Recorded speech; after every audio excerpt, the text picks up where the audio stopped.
Municipal వాళ్ళకి సంబంధించి పిఎఫ్లు వాటిలో జాప్యం చూపిస్తుందంట. అంటే వాళ్ళకి సరైన టైంలో ఇవ్వట్లేదు అని చెప్పేసి అంటున్నారు కదా, వాటి మీద మీ సమస్యలు ఎట్లా ఉంటాయి? మున్సిపల్ కార్మికులకు కనీస వేతనాలు అమలు చేయాలని చెప్పి, పిఎఫ్ ఈఎస్ఐ అమలు చేయాలని చెప్పి కోరుకుంటాం. ఈ యొక్క మున్సిపల్ కార్మికుల వేతనాల్లో 12% కట్ చేసిన తర్వాత మున్సిపల్ షేర్ కూడా 12% చెల్లించాల్సి ఉంటుంది. ఆ యొక్క చెల్లించిన డబ్బులు పిఎఫ్ నిధికి జమ చేయాల్సిన ప్రతి నెల బాధ్యత కమిషనర్లది ఉంటుంది.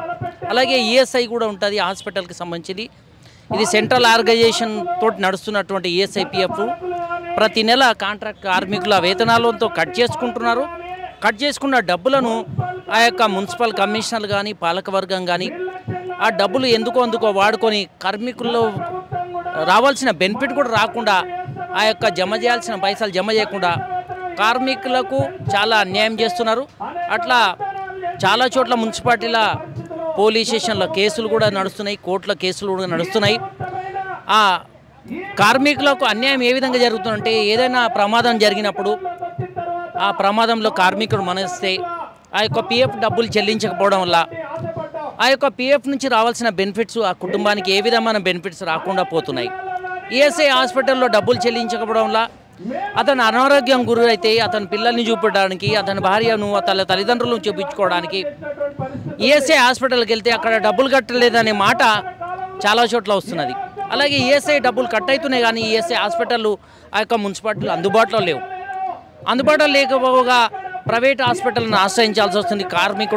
కార్మికుల వేతనాలతో కట్ అవుతున్న ఈఎస్ఐ డబ్బులు ఆ యొక్క నిధికి జమ చేస్తే ఈఎస్ఐ హాస్పిటల్ ఎక్కడ దగ్గరలో ఉంటే అందుబాటులో అక్కడికి వెళ్ళే అవకాశం ఉంటుంది. కాబట్టి ఇవి జమ చేయనటువంటి పిఎఫ్ ఈఎస్ఐ కార్మికుల వేతనాలకు వ్యక్తిగత అకౌంట్లకు జమ చేయనటువంటి కమిషనర్ల పైన ఖచ్చితంగా ప్రభుత్వం చర్యలు తీసుకోవాలి. ఖచ్చితంగా ఆదేశం ఇవ్వాలి. ఆదేశాలు ఇస్తూ ప్రతి నెల జమ చేసి కార్మికులకు న్యాయం చేయాలని కోరుకుంటున్నాం. అంటే రానున్న రోజుల ప్రభుత్వం మీ డిమాండ్స్ని నెరవేరుస్తుంది అంటారా?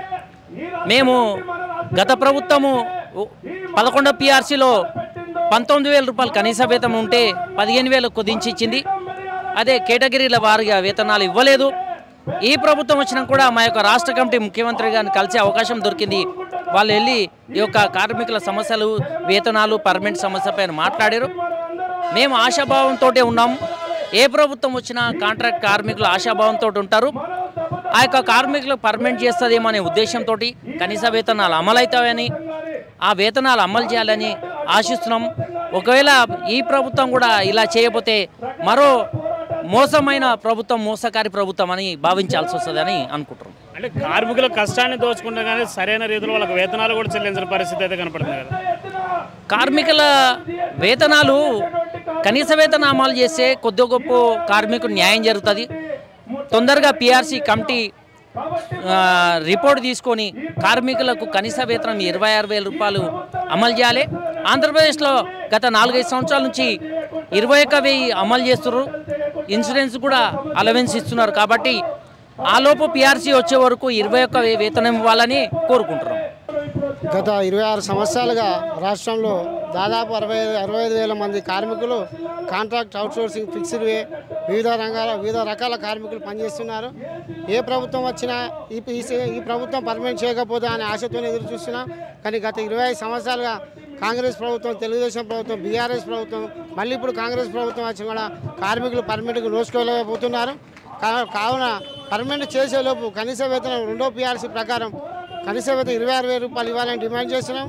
లేనిచో ఆంధ్రప్రదేశ్ రాష్ట్రంలో ఇస్తున్నట్టుగా 21,000 రూపాయలైనా చెల్లించి కార్మికులకు కనీస వేతనాలు అందే విధంగా చర్యలు తీసుకోవాలని, అలాగే కార్మికులు ప్రమాదాల బారి చనిపోయినప్పుడు వారికి ఎలాంటి ఇన్సూరెన్స్ సౌకర్యం లేకపోవడం వల్ల వాళ్ళ కుటుంబాలు వీధిన పడే అవకాశం ఉంది.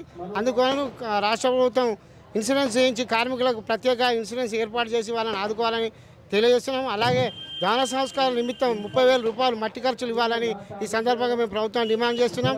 ఈ అసెంబ్లీ సమావేశాల్లో మాకు సంబంధించిన చర్చ వచ్చి కనీస వేతనాల వైపుగా ప్రభుత్వం ఆలోచన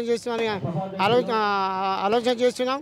లేనట్లయితే రాబోయే రోజుల్లో రాష్ట్ర వ్యాప్తంగా మున్సిపల్ కార్మికులను, అవుట్సోర్సింగ్ కార్మికులను, వివిధ రకాల కార్మికులను జమ చేసి రాబోయే రోజుల్లో రాష్ట్ర వ్యాప్తంగా మరిన్ని ఉద్యమాలు చేసి ఆఖరికి అసెంబ్లీ ముట్టడి కూడా వెనకాడబోమని ఈ సందర్భంగా తెలియజేస్తున్నాం.